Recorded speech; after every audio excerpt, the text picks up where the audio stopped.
verse 1 hanggang verse 5. At nandyan po sa screen. I'll be reading sa ESV version po. Verse 1 ng Acts chapter 1. In the first book, O Theophilus, I have dealt with all that Jesus began to do and teach, until the day when he was taken up, after he had given commands through the Holy Spirit to the apostles whom he had chosen. He presented himself alive to them after suffering by many proofs, appearing to them during 40 days and speaking about the kingdom of God. And while staying with them, he ordered them not to depart from Jerusalem, but to wait for the promise of the Father, which he said, "You heard from me, for John baptized with water, but you will be baptized with the Holy Spirit not many days from now." Ito po ang buhay, salita ng ating buhay ng Diyos para sa mga buhay na kanyang makalaan. Tayo po ay minsan pa lumapit sa Diyos at tayo manalangin. Ama naming Diyos, sa aming pagpapatuloy o sa pasimula ng aming pag-aaral sa Book of Acts, Panginoon, aming sinasamo, pinapanalangin. Una sa lahat, linisin niyo ang mga puso upang ang iyong mga salita, Panginoon, ay malaya namin tanggapin sa panguna ng ibang Espiritu na magtuturo sa amin sa hapong ito. Then niyo, Panginoon, yung mga spirit namin, nang sa gayon, Panginoon, nakita namin yung mga katotohanan aming matutunghayan sa hapong ito for our obedience and for the salvation, Panginoon, ng mga tao na dinlamo sa hapong ito. Nang sila man, Panginoon, ay maranasan nila yung pangako mo, Panginoon, ng Banal Espiritu sa sino mang nananampalataya sa aking Panginoon tatalikod sa kanilang buhay na pagrebelde sa inyo. Panginoon, ito pa ang langit sa tulong ng Diyos Espiritu at sa kaluwalhatian ng iyong dakilang pangalan. Amen. Amen. E po ay makakaupo.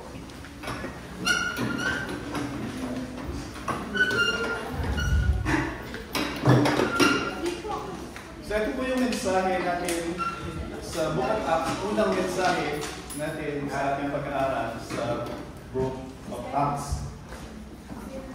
Kung mapansin nyo, sa verse 1, sabi niya, in the first book, sabi niya.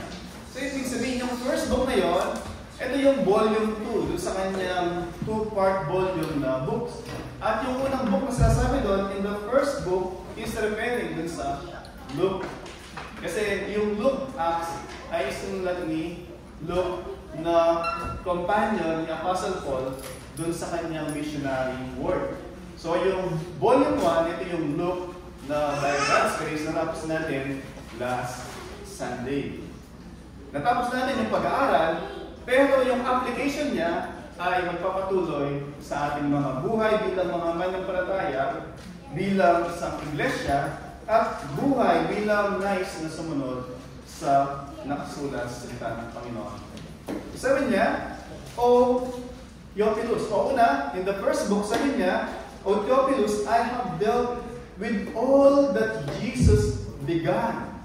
So, makita natin dito, una, sabi ko kanina, referring sa Book of Luke, yung first book. And then, isang key dito sa verse 1, sabi niya, with all that Jesus began. So, pinapakita dito, yung sinulat ni Luke kay Theophilus, na recipient dun sa Book of Luke, is just the beginning. It's just the beginning ng life and ministry ng Panginoong Jesus. And this time, this is the continuation ng ministeryo ng Panginoong Jesus sa tulong ng Espiritu Santo as Christ used yung mga believers na nakawitness ng kanyang muling pagkabuhay from the dead. And He was with them, sabi dyan, for 40 days. So, point from the start, sinasabi dito ni Luke, yung sa kanyang sinulatan na original na recipient, si Theophilus, yung sa Luke, ito lang yung pasimula ng mga ginawa ng Panginoong Jesus, pero ito ay magpapatuloy ngayon sa buhay ng mga mananampalataya as the Holy Spirit empowered them at makita natin yung formation ng first century church. So makita natin dito yung formation ng church and how they expanded. Conquering o yung lalaganap hindi lamang sa Judea, sa Jerusalem, Samaria, Israel, but even yung colonized na lugar ng Rome during that time. Yung Rome that time, occupied niya yung known world. So makita natin, out of sa mga ilang mga disipulo ng ating Panginoong Hesus, ay nag-spread yung mabuting balita ng kaligtasan. So makita po natin dito, minsan inisip ko,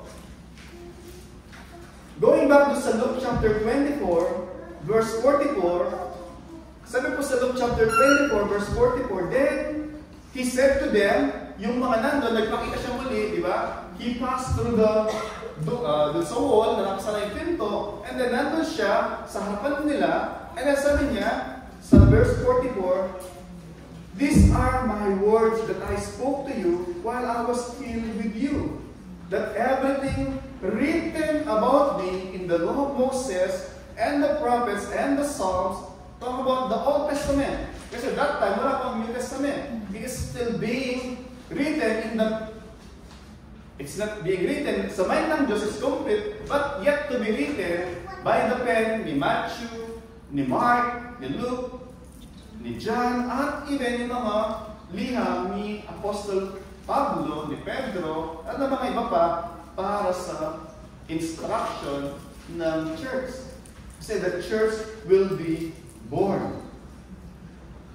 So sabi niya sa pagpapatuloy, ito ay mga sinabi ko na sa inyo dati pa. At ngayon, sa inyong harapan, sa inyong mga mata, ito ay unti-unting natutupad. So ito yung sinasabi ng Panginoon sa kanyang mga alagad during sa pagkabuhay niya ng muli. And he said to them, thus it is written that Christ should suffer and on the third day rise from the dead. Ano sabi doon? And that repentance for the forgiveness of sin should be proclaimed in His name to all nations. Nagpakita siya muli sa kanila, and then giving them this mandate, yung command sa kanila, that now that you have seen all this taking place, o nagkatotoo sa inyong harapan, now I am giving you the command. The preaching for the forgiveness of sins, sabi that, the repentance for the forgiveness of sins should be proclaimed in His name, that's in Christ's name, to all the nation beginning from Jerusalem. So magsisimula siya sa Jerusalem, kung saan sila naroon. Yun ang kanilang community. And they will spread like wildfire dun sa known world during their time. And then sabi niya, verse 48, you are my witnesses of these things. Kasi inisip ko, sabi dyan sa ating text, he was with them for 40 days and 40 nights. After na mabuhay muli dun sa mga patay, siya ay nanatili physically with them, not spiritually, physically with them, kumakain ng fish, kasama nila, nakahawakan. And then, inisip ko, for 40 days, kung gusto ng Panginoon na ma-evangelize yung buong sanglibutan, bakit hindi siya pumunta sa templo at nagpakita kay Ananias, nagpakita kay Caiaphas, dun sa mga religious leader. And then after nun, pumunta siya dun sa Rome, nagpakita siya kay Nero, o dun sa Emperor, o kay Caesar. Sabi niya, I'm alive now. And then nakita natin sa nasulat, at si Caiaphas, si Annas, si Caesar, lahat sila ay nanampalataya. Dahil nakita nila na buhay yung isang tao, pinako nila sa krus. Pero hindi po ganon yung ating matutunghayan sa Book of Acts. Wala po siyang ibang pinagpakitaan na mga hindi mananampalataya. Lahat ng mga tao na nakasaksi doon sa kanyang muling pagkabuhay, lahat sila ay mga mananampalataya na. Hindi mga unbeliever. Perhaps meron isa na unbeliever. Yung kanyang kapatid na si James. Kasi sabi doon, babasahin natin yung kwento na si James ay very sarcastic sa Panginoong Jesus. Hindi siya naniniwala. Pero pag i-recall ni Pablo sa 1 Corinthians, kung sino yung mga nakakita sa Panginoon, sabi niya, nagpakita sa mga apostol, then nagpakita kay James, and then nagpakita sa akin, sabi ni Apostol Pablo. Pero point is, dapat nating makita, maunawaan, na yung mission ng Panginoong Jesus, yung plano niya, it's not for Him to physically appear sa mga hindi man ng palataya. Sabihin niya, nandito ako sa harapan mo, believe me, and you will be saved. Hindi po ganun yung kanyang plano. Kasi kung ganun yung plano niya, from the very start, na muli siya nabuhay, sana bumalik siya ulit doon sa Golgotha, kung saan nakatirik yung 3 krus, at nandun siya nakatayo, para yung mga tao, dumadaan sila, ay totoo nga pala. At lahat sila nagsisampalataya, nagsisa ng kasalanan, at pinuri nila ang Panginoon. Pero hindi po ganun yung ating matungayan. Kaya gusto ko, sa pasimula pa lamang ng ating pag-aaral sa Book of Acts, ito yung sinasabi ni Luke doon sa kanyang recipient, na original recipient si Theophilus. Ito yung part 2 ng mga sinalaysay ko sa iyo dati na mga pangyayari tungkol sa buhay ni Kristo. Na siya ay hindi nanatiling patay, bago siya ay muling nabuhay, at ngayon, ito yung magiging kwento ng mga nakasaksi dun sa kanyang muling pagkabuhay. So, dapat po natin makita from the very start, sabi nga, bawat isa na mananampalataya sa Panginoong Jesus, God is expecting them na maging witness doon sa kanilang experience, encounter, the relationship doon sa buhay na Diyos. Hindi po, yes, nagka-pray tayo, Lord, move them. Lord, kataguin mo sila. But God will use us para mangyari po yun. Hindi siya uli, sabi nga, hindi mo siya pwedeng lagay sa box na hindi niya pwedeng gawin yun. Kaya niya magpakita anytime, any day. Kaya po niya yun. Pero, hindi po yun yung norms. Hindi yun yung usually na ginagawa niya para yung mga tao makita nila yung pangangailangan nila kay Kristo na muling nabuhay mula sa mga patay. Napakalaga na makita natin yun na siya ay namatay pero muling nabuhay. Siya lamang yung nangyari na gano'n. Kasi siya lamang yung sacrifice na inalay niya kanyang sarili at bilang pagtanggap ng Diyos sa kanyang sacrifice, siya ay muling binuhay ng Diyos as a testament, as a witness that God is satisfied, that God is pleased, that now those who are in Christ can approach God boldly with confidence that they will be received through Christ. So yun po yung dapat natin makita sa ating pag-aaral ng Book of Luke, sa Acts. So you are my witnesses, and then sa verse 49 ng Luke chapter 24, sabi niya, and behold, I am sending the promise of my Father upon you. So meron siyang sinabi na, I will send you a promise. I am sending you the promise of my Father, but sabi niya, stay in the city until you are clothed with the power from on high. So yung pagkakaloob niya, sabi doon, you will receive power from on high. However, hindi po ito yung supernatural na strength o ability na parang magiging Superman tayo o magiging Wonder Woman. Hindi po ganoon yun. But is, sa ating pagpapatuloy, sa book of, punta po tayo ulit sa Acts chapter 1, sabi niya,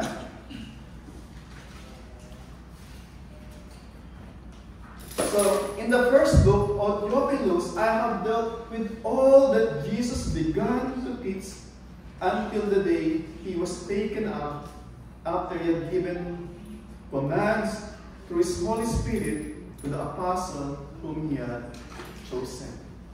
Title po natin mensahe, The Promise of the Holy Spirit. Kaya nakita natin dito, yung actually in verse 5, doon natin makita yung for John baptized with water, but he will be baptized with the Holy Spirit not many days from now. So in the future, hindi pa po noon sila, hindi pa nila naranasan yun, that time.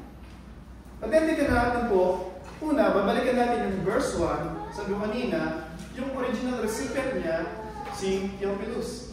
Babasahin natin yung sa Luke chapter 1 verse 3, yung title na binigay niya doon, Oh Most Excellent Theophilus.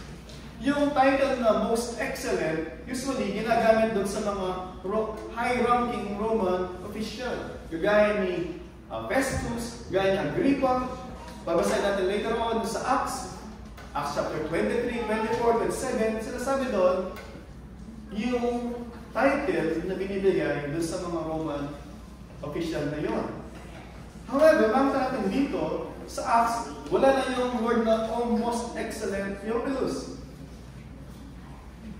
May mga suggestion na perhaps they are too close, naging too close na si Luke at saka si Theophilus na very casual na yung tawagan, parang, Len, parang gano'n, Ni, ba? Dog, parang bigyan nagtatawagan yung pastor ng Dog. Joe, parang gano'n. Lagi may pastor. Bisa hindi kami gano'n close na. So, parang mga gano'n na sila ka-close. Hindi na mga ilan na mga sinasuggest. O perhaps, hindi na siya a Roman official by the time ng writing ng Acts.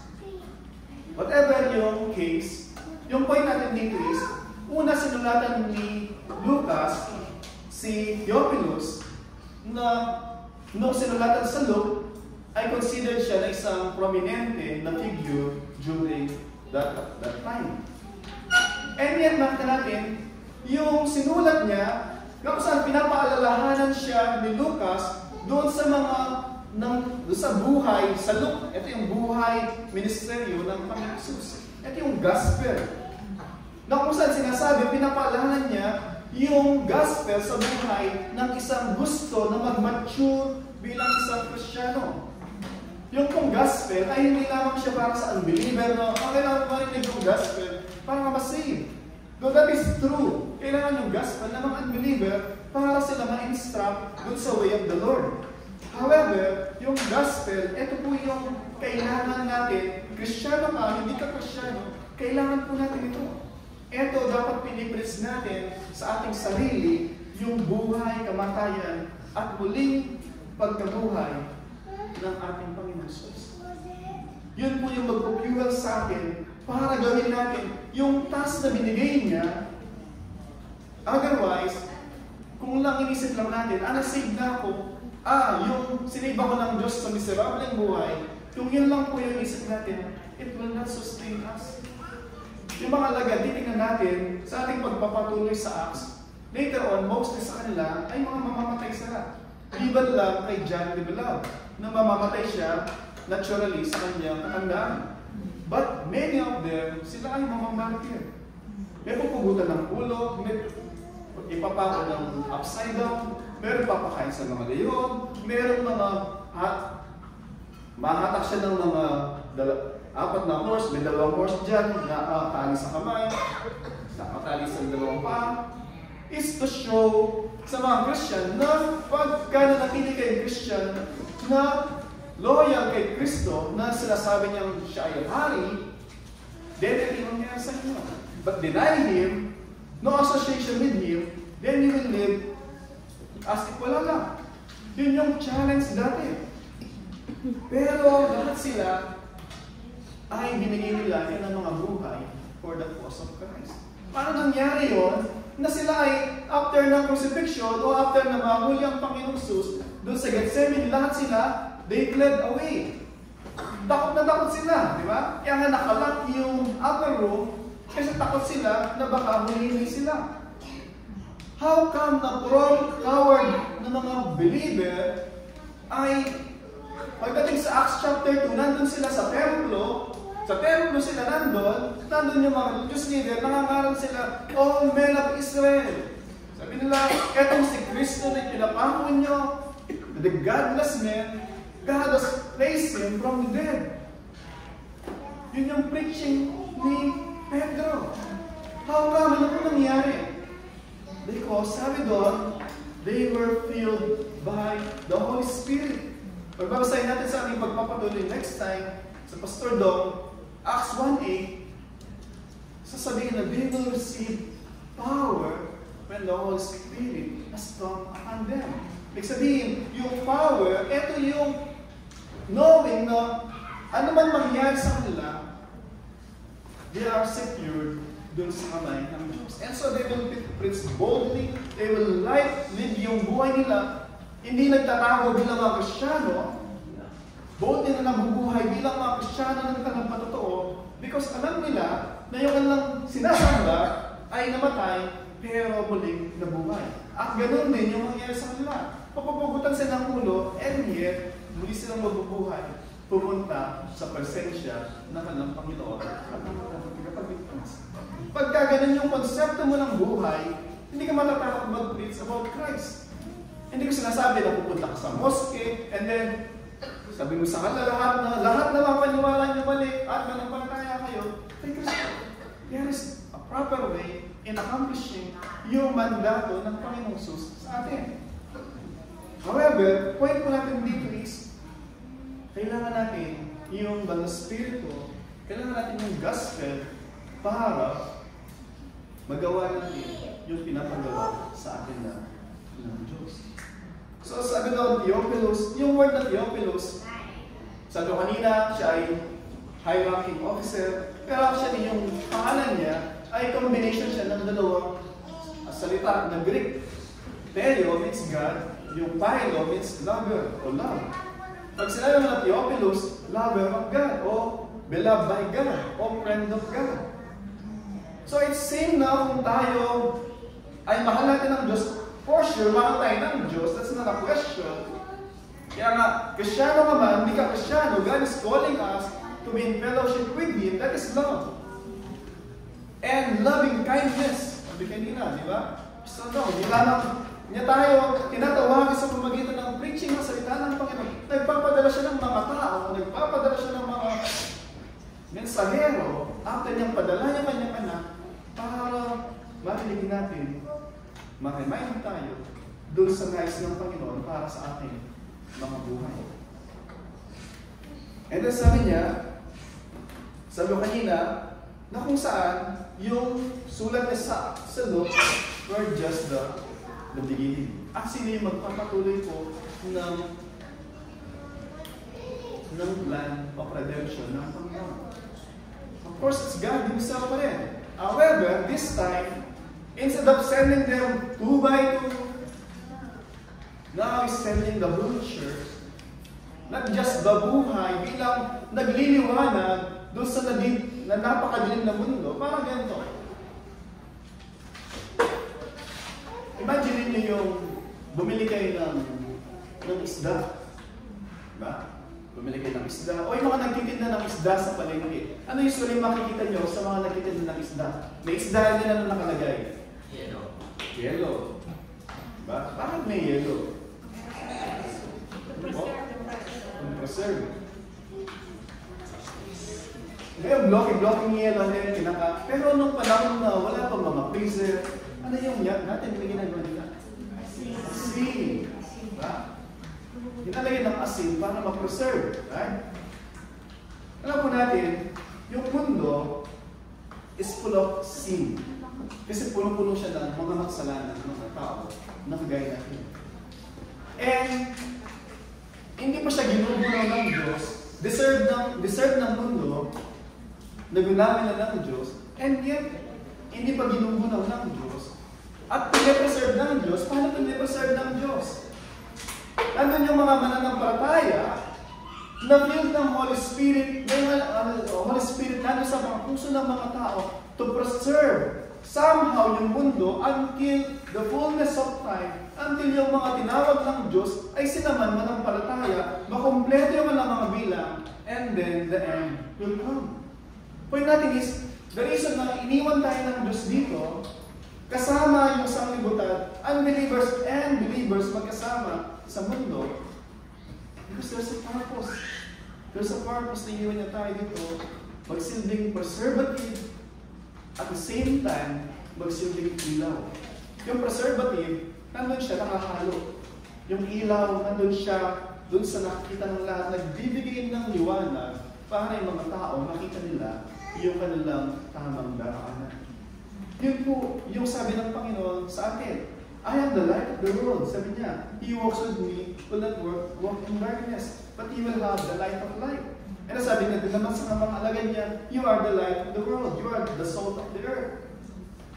Kung paano, yung shine, yung glory, yung liwanag na nagmumula sa Panginoong Jesus ay binigay niya sa ating kalba. The Spirito, we emanates that light sa ating mga buhay na pag tinignan ng mga unbeliever, yung buhay natin, nangungusap yung gospel na narinig natin sa kanila. Parang nagiging buhay yung pagtoo ng ating mga labi with the way we walk, we conduct yung ating mga buhay. And so sila man din, makita nila, something na may nangyari sa'yo. Diba? Lagi natin narinig na, may nangyari sa'yo na, hindi ko maintindihan, hindi ko maipaliwanag. And then tayo, minsan tayo mismo sa ating sarili, hindi natin manotice immediately yun. Pero yung mga tao, nakita nila. Nakikita nila yun minsan, and it will sometimes result na, praise God, natutuwa sila sa iyo. O yung iba naman is, i-judge ka nila. Sabihin nila na, pumunta ka lang dyan, nagbago ka na, diba? Expect natin yun. Hindi lahat po mapiplease dun sa ginagawa ng Diyos sa atin. Pero one thing na mahalaga, knowing na napiplease sa atin ng Diyos, that's good enough. Good enough na knowing na yung nandun tayo sa tamang landas. Mag-please man sa iyo, yung lahat ng mundo, kung yung Diyos ay hinaplease sa'yo, still, talo pa rin po tayo appear. Sabi niya, so ito yung bang ginawa ng Panginoon until the day He was taken up, yung kanyang ascension nung nakaraan, di ba? And then, sa sa pagpapatuloy natin next time, simula sa verse 6, makita natin ulit, yung connection, overlap ng Luke chapter 24, tsaka ng Acts chapter 1, tapos nakita natin, yung 40 days na binabanggit dito, na i-start doon sa Luke chapter 24, makita natin yung overlap. Na makita natin doon is, yung Bible is so consistent. Consistent yung kanyang narrative, history na ating maasubuhan. And then sabi niya, after He had given commands, ano yung commands? Nabanggit natin kanina sa Luke chapter 24, you will be my witnesses. Wait, sabi niya, huwag kayo munang aalis. Actually, hindi sila aalis. Dahil takot na takot sila. Right? But then, sabi ng Panginoon, you will receive, in other translations, sabi niya, you will receive the Comforter. Why? Because they were terrified. They were so wicked. Kinakailangan nila ng Comforter to strengthen them, to empower them. At yung Holy Spirit na kanilang tatanggapin. Sabi niya sa verse 2, to the Spirit, to the apostles whom He had chosen. And then, He presented Himself alive to them after suffering for many proofs, appearing to them, at sabi niya, for 40 days, and speaking about the kingdom of God. Isa sa panalangin ng Panginoong Jesus, sabi na kanyang mga alagad, lumapit sa Kanya, Lord, teach us how to pray. Just as John the Baptist taught his disciples, teach us how to pray. Sabi ng Panginoong Jesus, when you pray, pray like this. Hindi niya sinabi na, recite mo ito. Bakit ito magiging formula, magiging content ng panalangin mo? When you pray, sabi niya, isa doon sa panalangin is, let your will be done on earth as it is in heaven. Let your kingdom come on earth as it is in heaven. Ano po yung ibig sabihin nun? Sabi niya, let your will be done on earth as it is in heaven. O on earth, besides earth, as it is in heaven. Imagine niyo, at just imagine, of course, hindi natin exactly alam, ma-imagine, ano ba yung nangyayari sa langit ngayon. Diba? But one thing, na-picture tayo through sa book of Revelation na sabi doon, angels worship God day and night. Nandun sila sa presensya ng Diyos where there's no pain, no weeping, no suffering, no sin, but they continually worship the Lamb na nandun sa throne, ang Panginoong Jesus. Yun yung nangyayari sa langit. Sa langit, walang sin. Sa langit, walang rebellion. Sa langit, pag walang rebellion, walang rebelde. Ibig sabihin, sa langit, there is harmony. Merong hari na nag-rule, merong subject na willingly, lovingly, na nagsasubmit doon sa kanyang reign. Hindi lang nangyayari sa earth. Tama po? At nung sabi ng Panginoon, when you pray, pray like this. Your will be done on earth as it is in heaven. Kung paano God is honored sa langit, God is worshipped sa langit, sabi niya, mangyari nawa din iyon sa lupa. Ibig sabihin is, there will come a time, every knee will bow in heaven and on earth. Believer ka, hindi ka believer, you will kneel before Jesus Christ as the King of Kings, the Lord of Lords. But there's only one difference. Those who are in Christ, they will lovingly, voluntarily, joyfully submit to sa kanyang ruler, yung sa kanyang kingship, or people will submit, they will bow, just like Satan at saka ang kanyang mga minions, out of trembling, because he will rule, sabi doon, with a rod of iron. Sabihin, he will not tolerate yung sin sa kanyang paghahari. At then, bakit natin, why pumunta ka dun sa other side ng court when you can be inside dun sa flag ng Diyos, di ba? Bakit ka magbabow down dahil lang sa terrified ka o dahil sa there's no other way na magbabow down ka, unbeliever ka o believer, when you can bow down sa Diyos, submit to Him lovingly because He loves us. Sabi ng Panginoong Jesus, we love Him because He first loved us. Point po doon, mga kapatid, yung ating pagmamahal sa Diyos, sa ating Panginoon, is a result ng ginawa niyang pag-ibig sa atin. Hindi natin minamahal ang Diyos para suklian tayo ng Diyos. Hindi po. Baliktad po. We receive yung so much grace, so much love ng Diyos sa kabila ng tayo ay rebelde. And yung tugon natin doon sa love na yon ay overwhelming na obedience sa Kanya. Pero sa mga kanina, may mga tao na at the end, they will bow down. It's not because they love Him. Actually, they hate Him. Papasahin mo yung Revelation, maraming ano doon, na pag yung mga dumating na yung mga salot, and then they will still curse God. Knowing na alam nila kung sino yung reason, bakit sila dumadanas ng mga paghihirap. They will pray dun sa mountain to fall on them. Instead na to pray dun sa gumawa ng mountain to rescue them, to save them, ano yung prayer nila? Pray to the mountain, fall on us. Mamatay na kami. Nakita mo yung katigasan ng puso ng tao. Pwede kang manalangin sa Diyos, forgive me, have mercy on me, rescue and save me. Pero malangin ng tao, ikaw gumawa ng lahat ng to, mga salot. Sabi doon, ulan ng nuts, o ulan ng mga ice, na blocky-blocky. Imagine mo, dito minsan mayroong hailstone na. Then yung mga sasakyan, ibabasa yung mga windshield, nagre-reklamo, di ba? Imagine nyo, during sa judgment ng Panginoon, blocky ice, matagdag sa langit. And then magtatago sila dun sa luma, sa mga cave. And then pag natin sila sa cave, ano naman meron doon? Mga scorpion, na kung saan, mag-sting sa kanila. Then sila mamatay. That's why they will desire yung death, but death will flee from them. Well, alam mo yung gusto mo nang mamatay, pero hindi ka mamatay. Meron minsan na 90 years old na humihingi ng panalangin yung mga anak niya.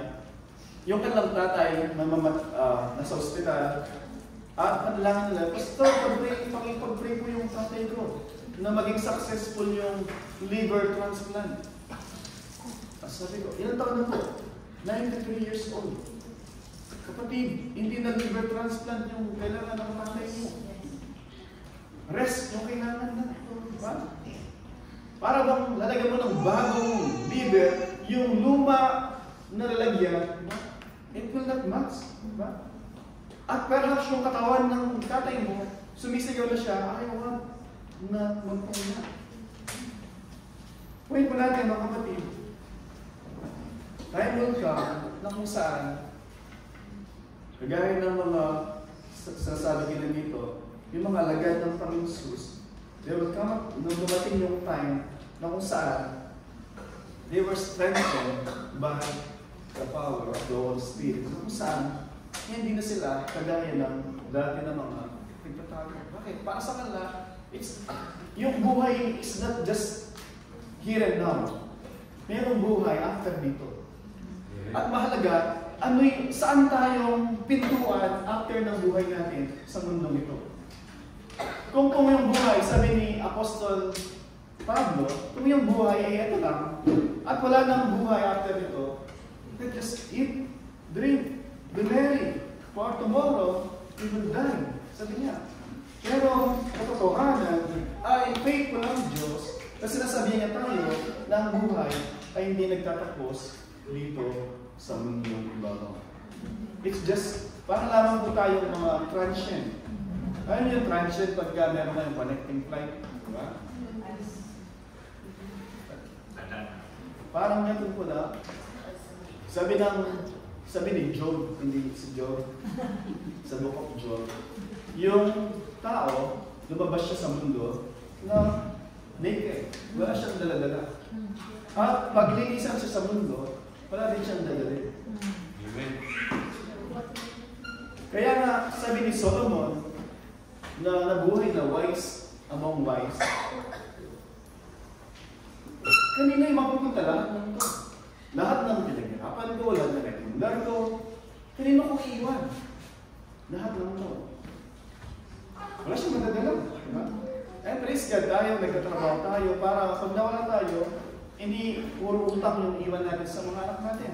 O perhaps mga pag-aaral ng maayos, mahal natin sila. Diba? Pero mga kapatid, sabi mo nga, hindi yun ang pinaka-main ng buhay. Hindi yung purpose ng buhay, magtapos ng pag-aaral. By God's grace na kung tapos tayo, many of us. Diba? At nagtatrabaho tayo ngayon. Diba? And then mamatay tayo, yung mga anak din natin, gano'n, magtatrabaho din sila. Pero lagi tayong pinapaalalahanan na ang salita ng Panginoon, ang buhay ay hindi lamang makapagtapos ka ng pag-aaral, ng medicine, ng everything.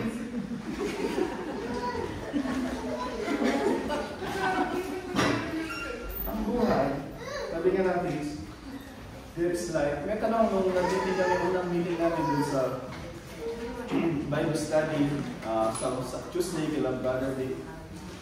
May nagtanong, binaligtad yung tanong. Yung tanong is, may buhay ba after ng buhay sa mundo ito?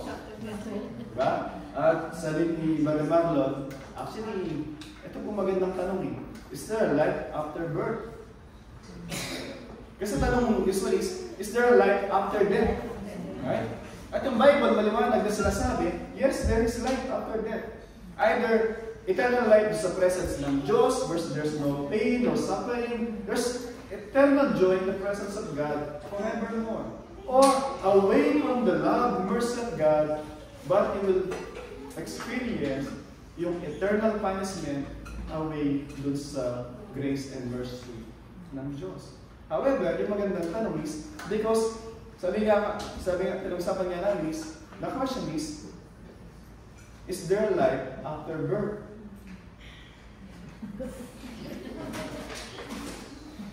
Mga kapatid, yung katotohanan is, The moment we close our eyes dito sa mundong ito, we will enter another life. Pero, ano yung ginawa mo habang buhay ka, it will determine saan ka pupunta dun sa next life. Kung mamatay ka sa mundong ito na wala nang tamang relasyon, hindi ka na reconcile sa Diyos by the blood of Christ, then you will enter yung presence, yung pintuan away from the presence of God. Where there's only suffering, torment, and agony na walang katapusan. Pero yung isa, sabi ng Panginoon Jesus sa John chapter 10 verse 51, yung magnanakaw na paririto para mangwasak, magnakaw, manira. Ako ay naparito para kayo magkaroon ng buhay. Buhay na kasiyasiya, buhay na there is fullness of joy sa presensya. Bakit po? Pumunta tayo sa other side. Diba? Even yung hindi nag-aral, may dalawang tao, hindi nag-aral, yung isa, hindi tumutong ng elementarya, hindi nag-KG. Pero yung isa, lawyer siya. Alam nung hindi nag-aral kung ano yung better place, yung hell o yung heaven. Alam po nila yun, diba? Yun daw na kailangan magtapos ka ng pag-aaral para malaman mo yun. Pero bakit yung maraming mga nag-aaral ay hindi naniwala na mayroong buhay after ng kamatayan? Actually, hindi ako naniniwala, hindi sila naniniwala. Dininilay lang nila kasi yung pag nirecognize nila, pag in-accept ng tao na mayroong buhay after death, then ma-remind ka lagi, pag gagawin mo isang bagay, hindi, ayaw ko magalaw. Hindi mo nagagawin isang bagay, hindi nagawa mo. It will always remind us, it will always magkakaroon ulit lagi ng alarm sa ating conscience, sa ating isipan, whenever na may gagawin ka na alam mo, contrary yun, doon sa anong buhay meron sa langit. Kung isang ginagawa mo ay hindi accepted doon sa lugar na yun, hindi mo na siya gagawin. So ang gagawin mo, switch off mo. Alam niyo yung mga phone natin, minsan, mostly naka-silent yun, di ba? Pagka kayo po, meron kayong ayaw marinig na, o ayaw tawag na tanggapin, sa silent niyo yung phone niyo. Di ba? O, ibablock niyo yung tao, para hindi niyo ma-receive yung reminder yung tawag. Ganun minsan yung conscience. Sabi sa Romans chapter 1, verse 18, na kung saan, 1:18, basta Romans na kung saan, sabi lang, let me read sa inyo po, mga kapatid. Romans chapter 1, ano yung sinasabi ni Pablo sa atin, na yung mga tao, ito usually, ginagawa nila. Verse 18 ng Romans chapter 1. For the wrath of God is revealed from heaven against all ungodliness and unrighteousness of men, who by their unrighteousness suppresses the truth. Ano ba sinasabi doon? Yung tao, alam nila anong tama at mali. Pero yung tao, sinusuppress, parang tinaturn off yung alarm, yung warning na nagbibigay sa atin ng reminder, huwag yan, mali yan. And so, akala natin, wala lang, walang pain. Hindi mo naramdaman yung sinisigaw ng ating mga konsensya, yung sinisigaw na mali yung ating ginagawa because we suppress yung truth sa ating mga buhay. However, hindi po yun yung pagka yung kung sasabi na tayo ay kinasiyan tayo ng banal na spirito, hindi po ganun yung ating magiging gagawin. Dahil bibigyan tayo ng liwanag ng banal na spirito para makita natin kung ano yung katotohanan. Tuloy po natin sa verse 3, sabi niya, so he presented himself alive to them after suffering many proofs, appearing to them during 40 days and speaking to them about the kingdom of God. Sabi kanina, kingdom of God is sinasabi is the spirit of salvation na kung saan ito yung mga tao na by God's grace, naligtas sila, they were part of that kingdom ng Diyos. Nandun sila nag-submit dun sa kingship ng King of Kings, yun yung Panginoon Jesus. Magandang tanong po natin sa atin ang sarili. Are we in that kingdom? Are we in that spirit of the saved? Sino yung mga saved? Sabi kanina sa ating scripture reading, kung narinig niyo po, yung binasa kanina, sa Ephesians chapter 1, ito po yung sabi sa Ephesians chapter 1.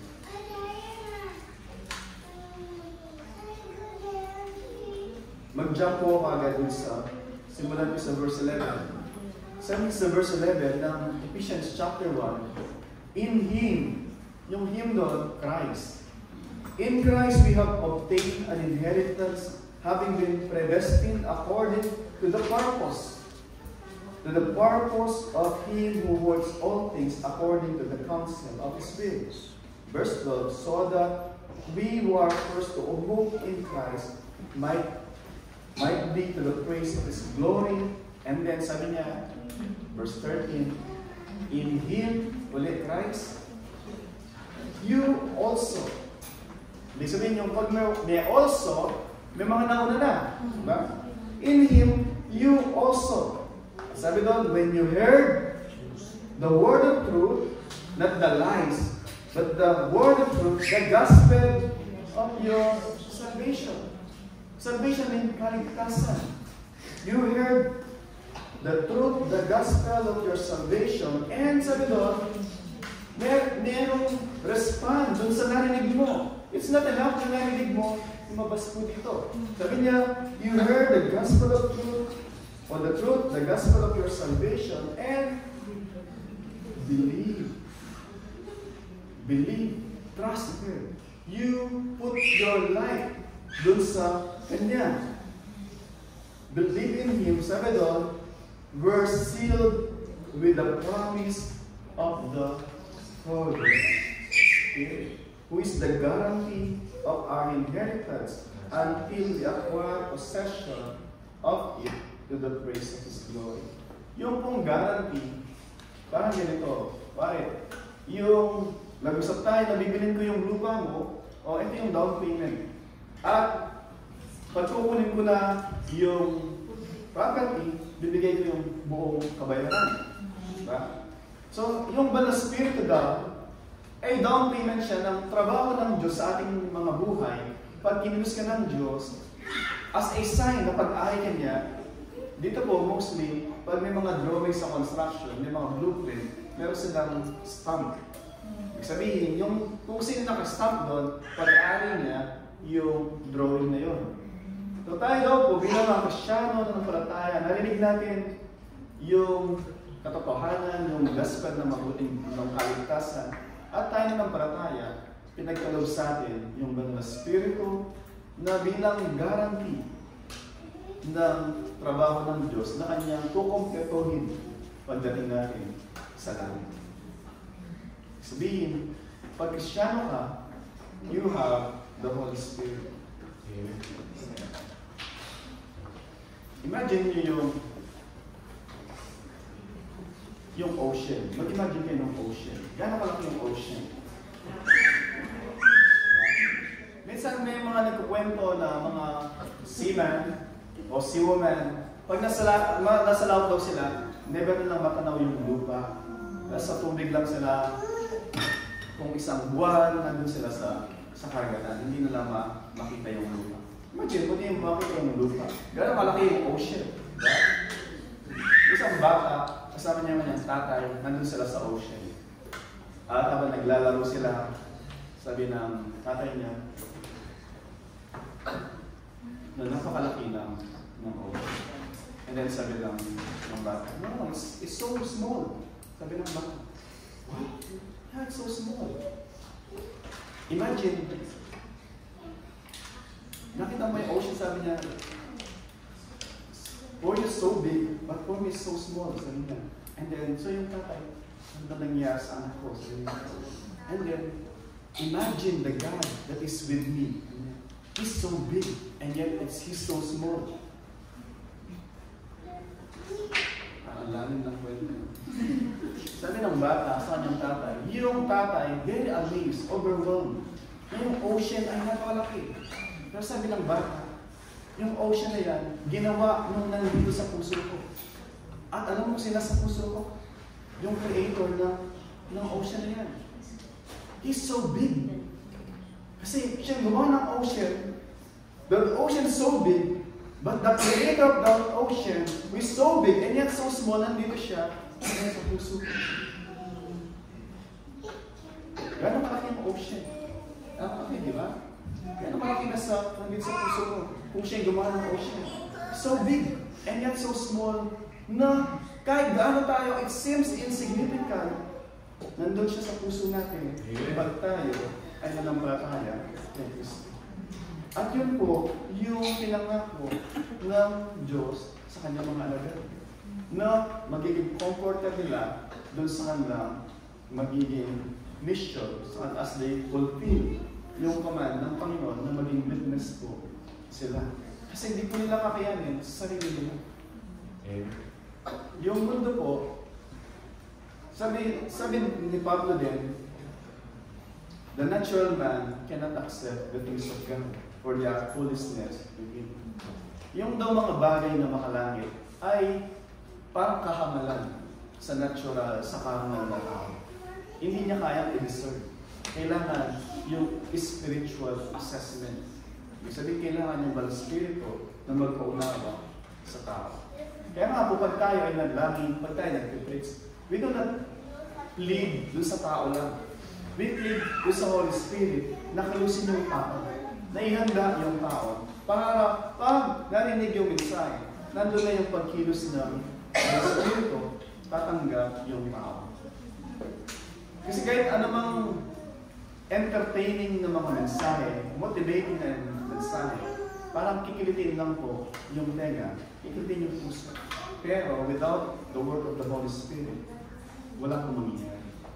Kaya po, napakalaga na makita natin, mga kapatid, una, recognize natin, tanong natin ating mga sarili, kung meron ba pagkilos yung Holy Espiritu sa ating mga puso.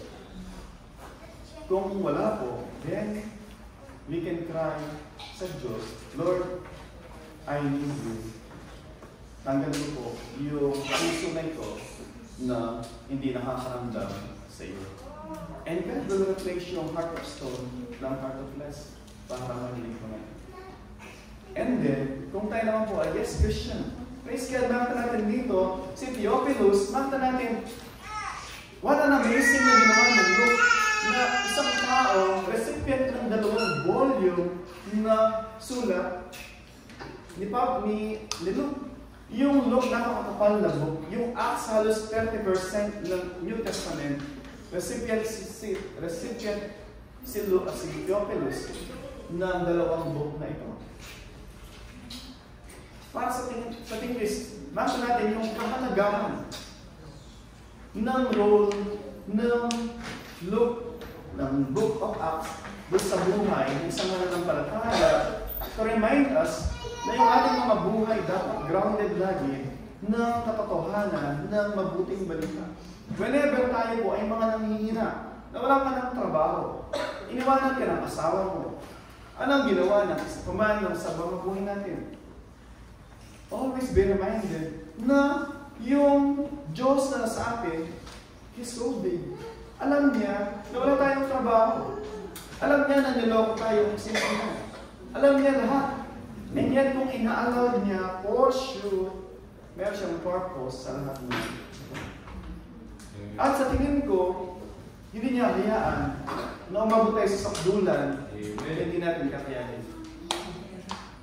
At praise God, we can rejoice doon sa Diyos na meron po tayo. And then, sabi niya, sa dulo ng verse 4, sabi niya, so nandun siya, he stayed with them for 40. And while staying with them, ordered them to depart from Jerusalem, but to wait for the promise of the Father, which he said, you heard from me, John baptized with water, but you will be baptized with the Holy Spirit not many days from now. Sabi mga kanina po, ito yung pangako ng Panginoong Jesus sa kanyang mga alagad na ipagkakalo ng Diyos sa kanila. Hindi para for their own sake, for their own benefit.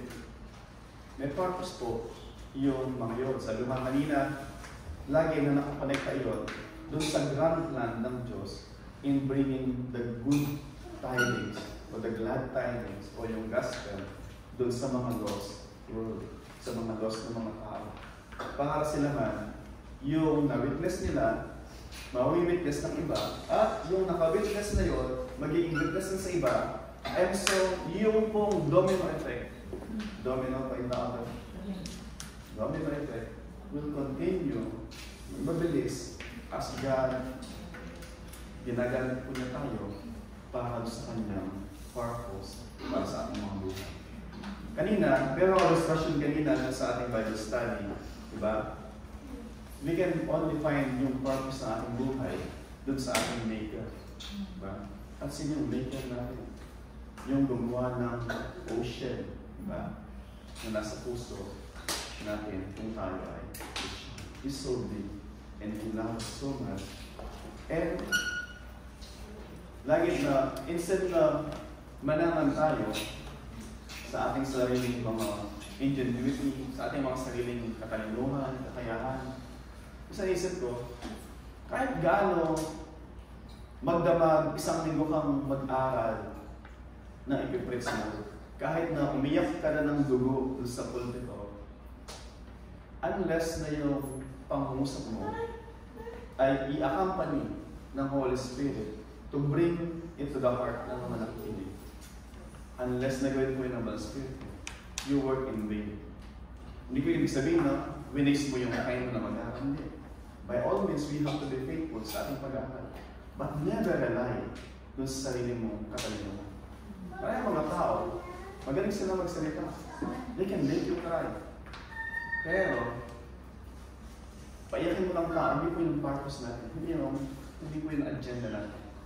Agenda natin is yung Diyos, yung Banal Espiritu, ang kumilos sa puso ng mga tao para magkaroon ng tunay na epekto, tunay na pagbabago. Kasi we cannot change people. Only God through His Holy Spirit. So mga kapatid, encouragement po sa ating lahat as we celebrate yung Lord's Supper every first Friday, every first Sunday of each month. Tayo ay nagsa-celebrate, kino-commemorate yung buhay, kamatayan, muling pagkabuhay ng Panginoong Jesus in the world na redemption. At yung pong encouragement ko sa inyo, before po tayo po ngayon, una po, if you have not yet surrendered yung sarili kay Kristo, ano po yung nag-hinder sa atin? And kung naman na-surrender na ninyo ang iyong sarili sa Panginoon Jesus, praise God, you have the Holy Spirit. And then, the encouragement is, by His grace, you can be an effective witness dun sa kanyang ginawa sa inyong buhay at sa gagawin niya sa pamamagitan natin enriching yung mga wala kang relasyon sa Panginoon. Let us once again come to the Lord in prayer po. As our eyes closed.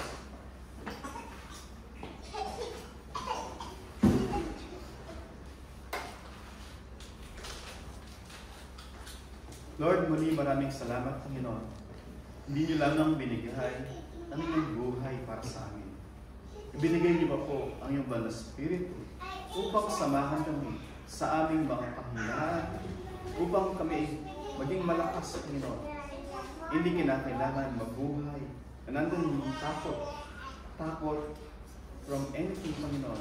But knowing, Panginoon, that you are in us and with us, Panginoon, we can boldly, confidently, but humbly fulfill, Panginoon, by your grace, yung nais mo na ma-accomplish namin sa magitan mo, Panginoon. Ma-accomplish, Panginoon, na kami ay mga witness mo.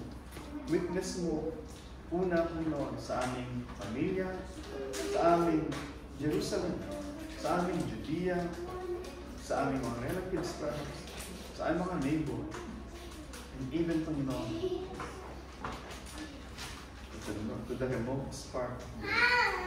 Lord, saan man po kami dalhin, Panginoon, help us to become a missional believer, that we would be a missional church, declaring the good news sa magitan, hindi lamang ng aming mga labi, but kung paano kami mabuhay.